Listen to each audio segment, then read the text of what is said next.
ದಿನ ರೋಡ್ಗೆ ನಿಲ್ಲಿಸ್ಬಿಟ್ರೆ ಪೆಟ್ರೋಲ್ ಐತೋ ಇಲ್ವ ಅಂತಾನೆ ಗೊತ್ತಾಗಲ್ಲ ಅವರು. ಹೆಡ್ಲೈಟು ಮತ್ತು ಇಂಡಿಕೇಟರ್ ಬರದೇ ಇರೋದಕ್ಕೆ ರೀಸನ್ನು ಪೂರ್ಣ ಕೆಲಸ ಆದಮೇಲೆ ಅದರದ್ದು ಸಣ್ಣ ಪುಟ್ಟ ಎಲ್ಲ ಮಾಡಿಸಿದ್ದೀನಿ. ಮೇಯ್ನ್ ಬಂದ್ಬಿಟ್ಟು ಆಯಿಲ್ ಪಂಪ್ನ ರನ್ ಮಾಡಬೇಕು.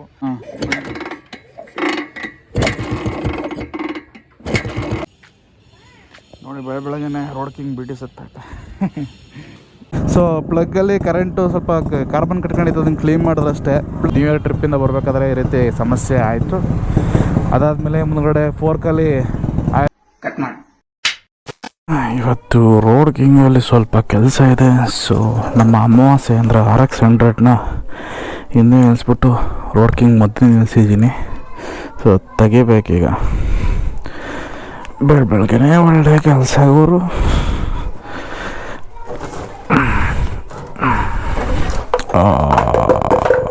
ಇದೇ ಆಗಲ್ಲ ನನಗೆ.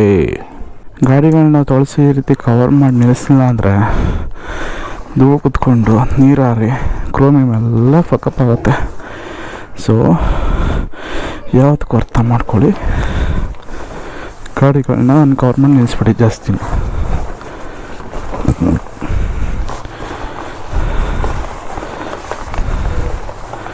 ಓಕೆನಾ?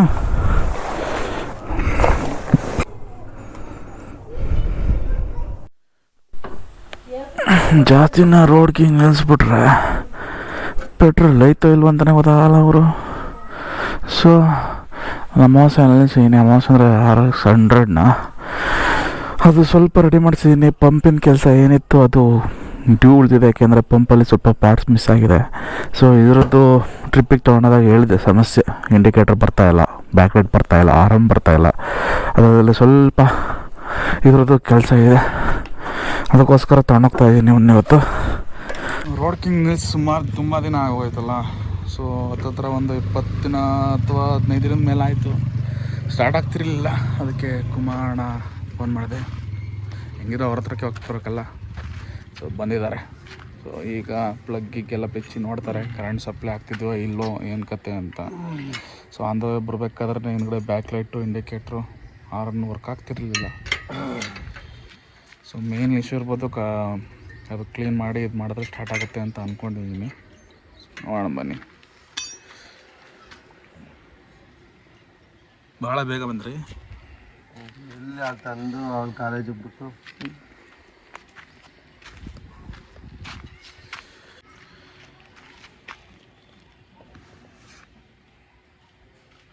ಕರೆಕ್ಟ್ ಆಯ್ತಾ? ಮೈಲೇಜ್ ಬರ್ತಾಯ್ತಾ?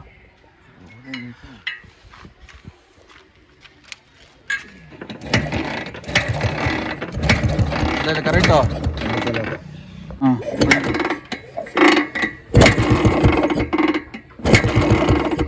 ಹಾಂ ಸೈನ್ ಹಾಂ ಬರ್ತೈತೆ.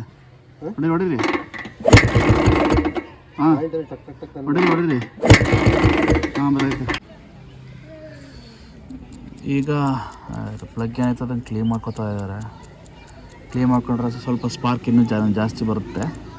ಸೊ ಕ್ಲೀನ್ ಮಾಡ್ಕೊಂಡು ಅದನ್ನು ಫಿಟ್ ಮಾಡಿದ್ರೆ ಗೊತ್ತಾಗುತ್ತೆ ಸ್ಟಾರ್ಟ್ ಆಗುತ್ತಾ ಇಲ್ಲ ಅಂತ. ಎಲ್ಲೈತೆ ಇಲ್ಲ ಅದು. ಸೊ ಪ್ಲಗ್ಗಲ್ಲಿ ಕರೆಂಟು ಸ್ವಲ್ಪ ಕಾರ್ಬನ್ ಕಟ್ಕೊಂಡಿತ್ತು, ಅದನ್ನು ಕ್ಲೀನ್ ಮಾಡಿದ್ರಷ್ಟೇ. ಪ್ಲಗ್ ಟೂಲ್ ಅಂತ ಇದ್ರೆ ನಾನೇ ಕ್ಲೀನ್ ಮಾಡಿಬಿಡಿವೆ. ನೋಡ್ರಿ ಅಂಗಡಿ ಬಾ.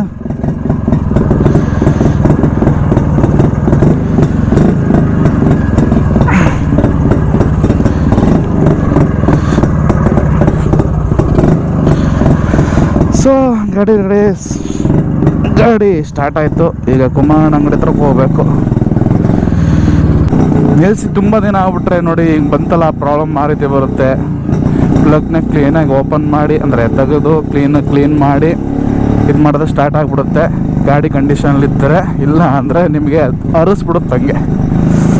ಸೊ ಈಗ ಸ್ಟಾರ್ಟ್ ಮಾಡ್ಕೊಂಡು ಹೋಗ್ತಾ ಇದ್ದೀವಿ. ಪಿಕಪ್ ಬರೋದು ಸ್ವಲ್ಪ ಲೇಟ್ ಆಗುತ್ತೆ, ಯಾಕೆಂದರೆ ಪೆಟ್ರೋಲ್ ಸಪ್ಲೈ ಲೇಟಾಗಿ ಆಗುತ್ತಲ್ಲ ಅದಕ್ಕೋಸ್ಕರ. ಸೊ 2ನೇ 3ನೇ ಗೇರಲ್ಲೇ ಕ್ಲೀನಾಗಿ ವಾರ್ಮಪ್ ಮಾಡಿ ಅಂದರೆ ಆಮೇಲೆ ಹೆಂಗೆ ನೋಡಿದ್ರು ತಡ್ಕೊಳುತ್ತೆ ಗಾಡಿ ಕಂಡೀಷನಲ್ಲಿದ್ದರೆ. ಸೊ 2 ಸ್ಟ್ರೋಕ್ ಗಾಡಿ ಮಡಿಕೊಳ್ಳೋದಲ್ಲ, ಮೇಂಟೈನ್ ಮಾಡೋದಿದೆಯಲ್ಲ ಅದು ಪೈನ್ ಇನ್ ದ ಆ್ಯಸ್ ಅಂತ. ಸೊ ನಮಗೆಲ್ಲ ಅಭ್ಯಾಸ ಆಗೋಗಿದೆ, ಯಾಕೆಂದರೆ ನನಗಿದೆ ಇದರಲ್ಲೇ ಖುಷಿ, ಇದರಲ್ಲೇ ಸಂತೋಷ, ಇದೇ ಒಂಥರ ಪ್ಯಾಷನ್ ಇದ್ದಂಗೆ. ಸೊ ಈ ಗಾಡಿಗಳನ್ನ ಉಳಿಸ್ಕೊಂಡು ಬೆಳೆಸ್ಕೊಂಡು ಹೋಗೋದೇ ನಮ್ಮ ವೃತ್ತಿ.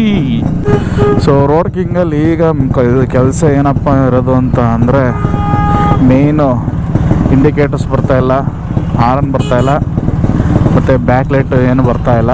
ಸೊ ನ್ಯೂ ಇಯರ್ ಟ್ರಿಪ್ಪಿಂದ ಬರಬೇಕಾದ್ರೆ ಈ ರೀತಿ ಸಮಸ್ಯೆ ಆಯಿತು. ಅದಾದಮೇಲೆ ಮುಂದುಗಡೆ ಫೋರ್ಕಲ್ಲಿ ಆಯಿಲ್ ಲೀಕೇಜ್ ಆಗ್ತಾಯಿದೆ, ಅದನ್ನೊಂಚೂರು ಆಯಿಲ್ ಸೀಲ್ ಹಾಕ್ಸ್ಬೇಕು. ಸೊ ಅದಾದಮೇಲೆ ಕ್ಲೀನಾಗಿ ಒಂದು ಸತಿ ಆಯಿಲ್ ಇದೆ ಎಲ್ಲ ಚೆಕ್ ಮಾಡಿಸ್ತೀನಿ ಇನ್ನೊಂದ್ಸಲಿ. ಸೊ ಇದೆಲ್ಲ ಚೆಕ್ ಮಾಡಾದ್ಮೇಲೆ ಎಲ್ಲ ರಿಪೇರಿ ಆದಮೇಲೆ ಕ್ಲೀನಾಗಿ ತೊಳೆದು ಒಂದು ಸತಿ ಪಾಲಿಷ್ ಮಾಡಿ, ಕ್ರೋಮಿಯಂ ಪಾಲಿಷ್ ಎಲ್ಲ ಮಾಡಿ ಗಾಡಿನ ಕ್ಲೀನಾಗಿ ನಿಲ್ಲಿಸ್ಬೇಕು. ಸೊ ಇಷ್ಟು ಜವಾಬ್ದಾರಿ ನನ್ನ ತಲೆ ಮೇಲೆ ಈಗಿದೆ. ಟ್ರಿಪ್ಪಿಗೆ ಹೋಗಿ ಬಂದಮೇಲೆ ಈ ಗಾಡಿ 2 ಸ್ಟ್ರೋಕ್ಗಳಂತಲ್ಲ, ಎಲ್ಲ ಗಾಡಿನ ಕ್ಲೀನಾಗಿ ಒಂದ್ಸತಿ ಚೆಕಪ್ ಮಾಡಿಸಿ ಎಲ್ಲ ಸರ್ವಿಸ್ ಮಾಡಿ ನಿಲ್ಲಿಸ್ಬೇಕು. ಇದು ಒಳ್ಳೆ ಬೈಕಿಂಗ್ ಮೋಟರ್ ವ್ಲಾಗ್ ಮಾಡೋರು ಅಥವಾ ಬೈಕಿಂಗ್ ಮಾಡೋರು ಲಕ್ಷಣ ಇದಲ್ಲ. ಹೇ ಗಾಯ್ಸ್, ನಮಸ್ಕಾರ ಕರ್ನಾಟಕ, ವೆಲ್ಕಮ್ ಬ್ಯಾಕ್. ಇನ್ನೊಂದು ಹೊಸ ವಿಡಿಯೋಗೆ ನಿಮಗೆಲ್ಲ ಸ್ವಾಗತ ಸುಸ್ವಾಗತ. ಐ ಹೋಪ್ ನೀವೆಲ್ಲ ಸೂಪರಾಗಿ ಸಖತ್ತಾಗಿದ್ದೀರ ಅಂತ ಅಂದ್ಕೊಂಡು ಇವತ್ತಿನ ವಿಡಿಯೋನ ಸ್ಟಾರ್ಟ್ ಮಾಡಿಬಿಟ್ಟಿದ್ದೀನಿ ಆಲ್ರೆಡಿ. ಬನ್ನಿ. ಸೊ ಕುಮಾರಣ್ಣ ಅಂಗಡಿ ಹತ್ರ ಇನ್ನೇನು ಬಂದುಬಿಟ್ವಿ. ಅವರು ಹಿಂದ್ಗಡೆ ಬರ್ತಾ ಇದ್ದಾರೆ, ನೀವು ನೋಡ್ತಾ ಇದ್ದೀರಾ. ಅಯ್ಯೋ, ಇವತ್ತಿನ ಕೆಲಸ ಎಲ್ಲ ಬಂದ್ಬಿಟ್ಟು ರೋಡ್ ಕಿಂಗದ್ದು. ಇವತ್ತಾಗುತ್ತೋ, ಒಂದಿನ ಇರುತ್ತೋ, 2 ದಿನ ಆಗುತ್ತೋ ನನಗೆ ಗೊತ್ತಿಲ್ಲ. ಕುಮಾರಣ್ಣಂಗೆ ಸ್ವಲ್ಪ ಟೈಮ್ ಕೊಡಬೇಕಾಗತ್ತೆ, ಯಾಕೆಂದರೆ ಅವ್ರ ನಿಧಾನ ಸ್ವಲ್ಪ ಮಾಡೋದು. ಅದಕ್ಕೋಸ್ಕರ ನಿಧಾನಕ್ಕೆ ಮಾಡಿದ್ರು ಪರ್ಮನೆಂಟಾಗಿ ಕೆಲಸ ಮಾಡಿಕೊಡ್ತಾರೆ.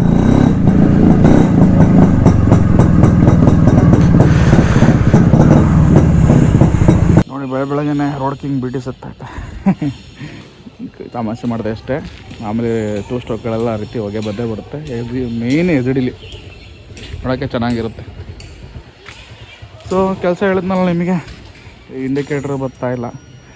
ಆಮೇಲೆ ಇದು ಫೋರ್ಕ್ ಸೀಲಲ್ಲಿ ಈ ಕಡೆ ಸೈಡ್ದು ಒಂಚೂರು ಆಯಿಲ್ ಲೀಕೇಜ್ ಇದೆ. ನೋಡೋದು ಗೊತ್ತಾಯ್ತು ನೋಡಿ, ಆಯಿಲ್ ಲೀಕೇಜ್ ಇದೆ. ಈ ಕಡೆ ಇಂಡಿಕೇಟ್ರ್ 4 ಇಂಡಿಕೇಟ್ರ್ ಬರ್ತಾಯಿಲ್ಲ, ಬ್ಯಾಕ್ ಲೈಟು ಬರ್ತಾಯಿಲ್ಲ. ಸೊ ಅದಾದಮೇಲೆ ನಾವು ಆಯಿಲ್ ಒಂದ್ಸತಿ ಚೆಕ್ ಮಾಡಿಸ್ಬೇಕು. ಅದಾದಮೇಲೆ ಕ್ಲೀನ್ ಮಾಡಿಸ್ಬೇಕು, ಅಂದರೆ ವಾಶ್ ಮಾಡಿಸ್ಬೇಕು. ಅದನ್ನೆಲ್ಲ ಕುಮಾರಣ್ಣ ಕೆಲಸ ಮಾಡಿದ ಮೇಲೆ ನಾವು ಮಾಡುವಂಥ ಕೆಲಸ. ಕುಮಾರಣ್ಣ, ಹಿಂದ್ಗಡೆ ಟೈಲ್ ಲೈಟ್ ಬರ್ತಾಯಿಲ್ಲ, ಇಂಡಿಕೇಟ್ರ್ ಬರ್ತಾಯಿಲ್ಲ, ಹಾರ್ನ್ ಬರ್ತಾಯಿಲ್ಲ, ಡಿಂಬಂಡಿಪ್ ಆಗ್ತಾಯಿಲ್ಲ. ಅದಾದಮೇಲೆ ಮುಂದ್ಗಡೆ ಫೋರ್ಕ್ ಆಯಿಲ್ ಲೀಕೇಜ್ ಆಗ್ತೈತೆ, ಗೊತ್ತಲ್ಲ ನಿಮಗೆ.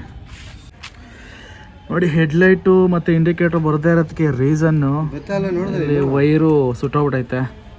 ಸಣ್ಣ ಗೇಜಿಂದ ಹಾಕಿದ್ರು, ಸೊ ಪವರ್ ಜಾಸ್ತಿಯಾಗಿ ಸುಟ್ಟೋಗ್ಬಿಟ್ಟೈತೆ. ಸೊ ಸುಟ್ಟೋಗಿ ಕರ್ಕಲಾಗ್ಬಿಟ್ಟೈತಿರಲ್ಲ, ಅದನ್ನೆಲ್ಲ ಕಿತ್ತು ಹೆವಿ ಗೇಜಿಂದ ಹಾಕಿದ್ದಾರೆ.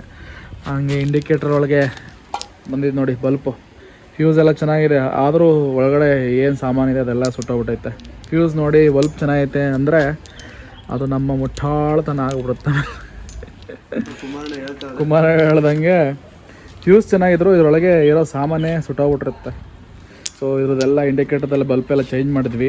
ಈಗ ಹಿಂದ್ಗಡೆ ಟೈಲ್ ಲ್ಯಾಂಪ್ತು ನೋಡ್ತಾ ಇದ್ದಾರೆ, ಬಲ್ಪ್ ಹೋಗಿದೆಯೋ ಏನು ಎಂತ ಅಂತ. ಅದು ಬಿಟ್ಟರೆ ಗಾಡಿ neat and clean, ready to roll. So ಬಲ್ಪೆಲ್ಲ ಹೊಸದು ಹಾಕಿದ್ದಾರೆ. ಸ್ಟಾರ್ಟ್ ಮಾಡಲ ಗಾಡಿ.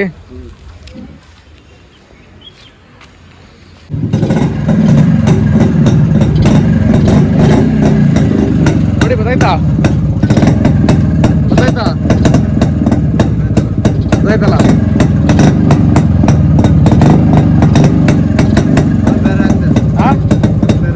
ಬಲ್ಪ್ ಬೇರೆನಾ?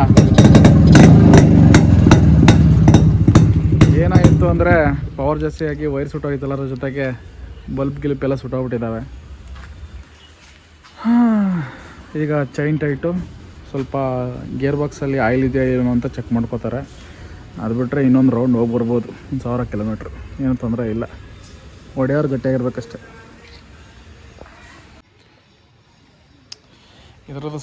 ಇದ್ರದ್ದು ಸಂಪೂರ್ಣ ಕೆಲಸ ಆದಮೇಲೆ ಅದರದ್ದು ಸಣ್ಣ ಪುಟ್ಟ ಎಲ್ಲ ಮಾಡಿಸಿದ್ದೀನಿ. ಮೇಯ್ನ್ ಬಂದ್ಬಿಟ್ಟು ಆಯಿಲ್ ಪಂಪ್ನ ರನ್ ಮಾಡಬೇಕು. ಸೊ ಅದಕ್ಕೆ ಆಯಿಲ್ ಪಂಪ್ದು ಒಳಗಡೆ ಸಾಮಾನು ಏನೈತೆ ಅದೆಲ್ಲ ಹೊಸದು ತರಬೇಕಾಗತ್ತೆ. ಇಲ್ಲಾಂದರೆ ಯಾವ್ದಾದ್ರು ಗಾಡಿ ನೋಡಿ ಓಲ್ಡ್ ಆಯಿಲ್ ಪಂಪ್ ಅಂತ ತಂದು ಹಾಕೋಬೇಕು. ಅದು ಹಾಕ್ಕೊಂಡ್ರೆ ಗಾಡಿ ಪೂರ್ತಿ ರನ್ನಿಂಗ್ ಕಂಡೀಷನಲ್ಲಿ ಬರುತ್ತದು. ಮತ್ತೆ ಭೇಟಿಯಾಗೋಣ. ನಮಸ್ಕಾರ.